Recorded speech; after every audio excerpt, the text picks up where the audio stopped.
Welcome sa Hey Anime Sensei. Sa mundong pinaghaharian ng mga dragon na isang likas na kaaway ng sangkatauhan ay merong nilalang na nagngangalang Ragna na kung saan ay hindi biniyayaan ng malakas na kakayahan ngunit napunan naman ito ng kanyang batang kasama na nagngangalang Leo na itinuring niyang malapit sa kanya dahil ang batang babaeng ito ang nagligtas sa kanyang buhay. Sa mundong ito ay may dalawang paraan upang mapatay ang isang dragon at ito ay ang pagpapatigas sa kanilang dugo gamit ang Silverine, na isang aura na lumalabas mula sa silver weapons at ang pangalawa ay ang pagsunog sa kanila sa sinag ng araw. Si Leo ay isang hindi ordinaryong batang babae dahil meron na itong pinatay na napakaraming dragons kaya siya ang nangunguna sa mga dragon hunters na may napakaraming napatay na dragon. Ang mga katulad ni Leo at Ragna ay mga dragon hunters at ito na ang kanilang ikinabubuhay dahil may kapalit na salapi ang mga misyon para puksain ang mga dragon. 12 taong gulang pa lamang si Leo ngunit isa na itong top-notch dragon hunter kaya maraming naiinggit na hunters kay Ragna dahil para sa kanila ay napakaganda ng buhay nito kasama si Leo dahil isa na itong elite hunter at si Ragna naman ay hindi pa masyadong bihasa sa pakikipaglaban ngunit kahit na ganito ay ayaw ni Leo na mawala sa kanya si Ragna dahil siya lamang ang tanging susunod sa kanyang pangarap na talunin ang mga dragon at ang Dragon God para patunayan na siya ang pinakamalakas. Aminado naman si Ragna na wala siyang talent pagdating sa dragon hunting na kahit siya ay magsanay ng habang buhay ay hindi niya mararating ang antas ni Leo ngunit kahit na ganito ay gusto niya pa ring magsilbi sa babae bago siya mamatay.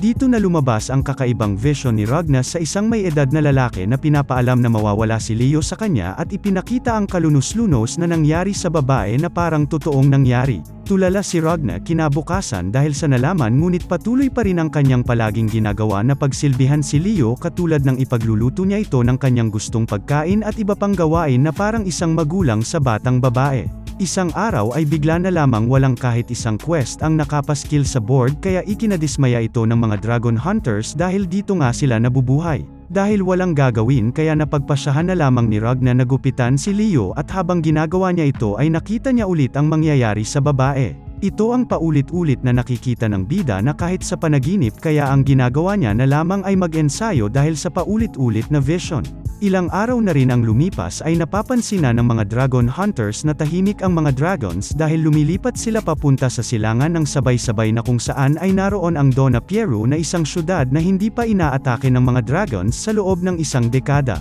Hindi alintana ni Ragna ang masamang balita na ito dahil sa kakaisip kung isang panaginip lamang ba ang paulit-ulit niyang nakikita kasama ang isang lalaki na may kaparehas niyang kulay ng mga mata. Napapansin na rin ng batang babae na palaging may malalim na iniisip si Ragna kasabay ng pagkakaroon niya ng eye bags at kalyo sa mga kamay kaya nalaman nito na nagsusumikap ang kanyang partner sa nakalipas na mga araw para lamang makatulong sa kanya. Para mapagaan ang loob ni Ragna ay pinaalala ulit ni Leo ang kanyang sinabi rito sa una nilang pagkikita na silang dalawa ay mayroong potensyal na makamit ang parehong antas ng lakas kaya medyo imposible ito para kay Ragna kaya pinaalam ni Leo sa binata na wala naman talaga siyang talent para sa dragon hunting ngunit base sa kanyang genius instincts ay lalakas din si Ragna hindi nga lang niya alam kung kailan. Ang mga dragons ang dahilan kaya nawalan kaagad ng mga magulang si Ragna sa edad na 3 kaya ang kanyang mga kamag-anak ang nag-alaga sa kanya ngunit kinain rin ito ng mga dragons at pagkatapos ay nabili si Ragna ng mayamang tao ngunit sinunog rin ng mga dragons ang pag-aari nito.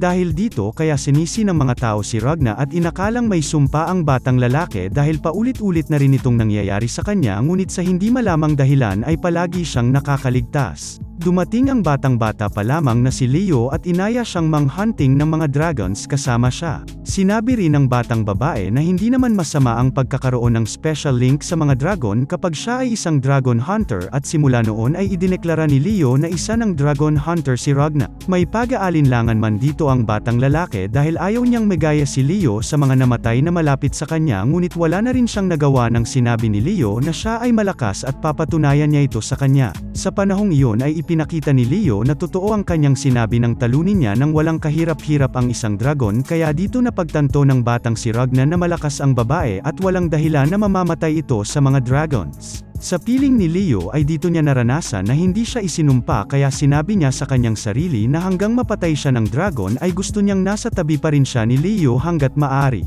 Gabi-gabi na lamang ay napapanaginipan ni Ragna ang paalala ng misteryosong lalaki kaya naghinala siyang nalalapit na itong mangyari. February 27, Age of the Sun, Year 498 na bulabog ang mga Dragon Hunters nang mabalitaan na bumagsak ang Dona Piero na isang city na hindi nangangailangan ng Dragon Hunters. Dahil dito ay naglabas ang kaharian ng isang emergency quest na ubusin ang lahat ng dragon na umatake sa kaharian kaya ito ang sunod na pupuntahan ng mga Dragon Hunters. Namumutla na si Ragna dahil alam na nito ang posibleng mangyari kaya sinabi niya kay Leo na tumakbo na sila ngunit bigla na lamang silang nagulat dahil inaatake na pati ang city. Gustong-gusto nang umalis dito ni Ragna kasama si Leo ngunit masyadong tiwala ang batang babae na hindi siya mamamatay. Walang nagawa ang mga sundalo ng city nang sumugod ang mga dragons na para bang ginawa lamang silang mga bata buti na lamang kahit papaano ay nakakasabay naman ang mga Dragon Hunters. Lumabas mula sa apoy ang isang tila tao kaya napagkamalan talaga siyang tao ng dalawang Dragon Hunters. Nang makalapit si Ragna sa likuran ng halimaw ay kumbinsido itong mamamatay si Leo sa kanyang mga tila tentacles sa kanyang katawan kaya gumawa ng paraan si Ragna para hindi magkatotoo ang kanyang vision.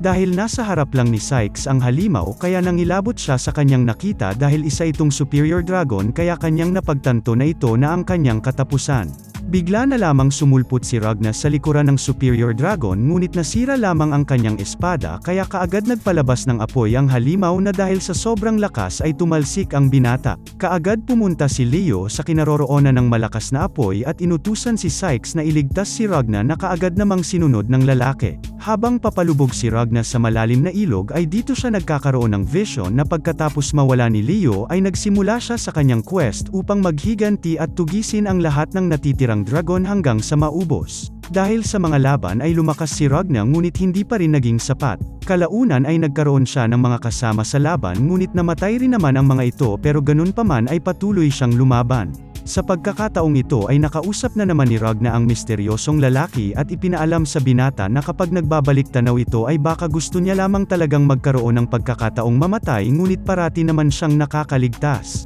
Dito na isiniwalat ng lalaki na siya ang future Ragna at siya rin ang kanyang nakaraan. Pinagsabihan rin siya ng kanyang future self na kung mahalaga sa kanya si Leo ay dapat naging mas malakas pa siya sa lahat para mapangalagaan ang babae. Sinabi ng future Ragna na malakas na siya kesa sa lahat at kaya na nitong labanan ang mga Dragon Monarchs ngunit ganun pa man ay wala nang ni isang natira pa sa kanya para protektahan kaya tinanong niya ang kanyang sarili kung ano ang punto nito at kung ano ang pakinabang ng lakas niya ngayon. Dito napasigaw na sinabi ni Ragna na ibigay ang lakas nito sa kanya dahil ito na ang tamang oras at kailangan niya na ngayon ang kapangyarihang ito kaya itinarak ng future Ragna ang espada sa past Ragna dahil plano niya naman talagang ibigay ang kapangyarihang ito sa kanya. Tinanggap ni Ragna ang kapangyarihang ito kahit ito ay may kabayaran dahil ito rin naman ang gagawin ng kanyang future self kung siya ang nasa katayuan niya ngayon. Sa nagaganap na laban ay hirap na hirap si Leo na labanan ang superior dragon kaya dahil dito ay tinanong niya ito kung isa ba siyang dragon god dahil napakalakas nga nito ngunit ikinagalit naman ito ng kanyang kalaban dahil parang insulto ito sa kanilang dragon god sa pagkumpara sa mababang tulad niya sa makapangyarihang Diyos ng kanilang bloodline.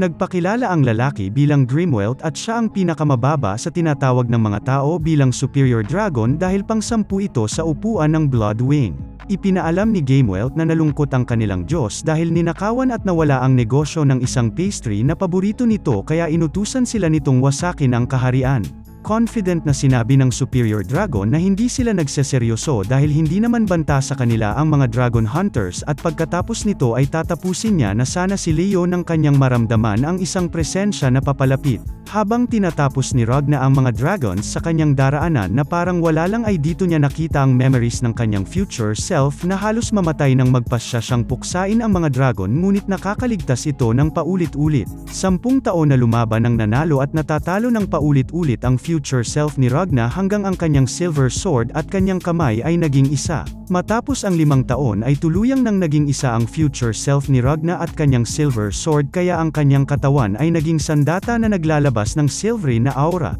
Nakadevelop din ito ng teknik para paramihin ang kanyang silveron sa katawan pagkatapos ng 3 taon at tuluyan na rin itong nakontrol ang silveron paglipas ng 4 na taon. Nalampasan na rin ng future self ni Ragna ang limitasyon ng kakayahan ng tao at tuluyang na-master ang ultimate battle technique pagkalipas ng 10 taon at ito ang pinakamataas na pagtunaw sa mga dragon na tinawag niyang Silveran Battle Arts. Gulat na gulat ang superior dragon nang biglang sumulpot sa kanyang harapan si Ragna na para bang kaparehas ng kanyang nararamdamang takot at sindak kapag kaharap niya ang mga dragon monarchs na pinili ng kanilang Diyos para maging pinuno ng kanilang bloodline. Hindi matanggap ni Gamewell na natatakot siya sa isang tao lamang kaya nag-transform na ito sa kanyang totoong anyo na kung saan ay magagamit ang kanyang totoong lakas. Kahit na ganito ay kalmado pa rin si Ragna at bigla na lamang niya itong pinatigas sa isang iglap at tinunaw ng walang kahirap-hirap. Masayang-masaya ang present Ragna maging ang future self nito nang makitang ligtas si Leo dahil hindi na naulit pa ang naranasan nito sa future.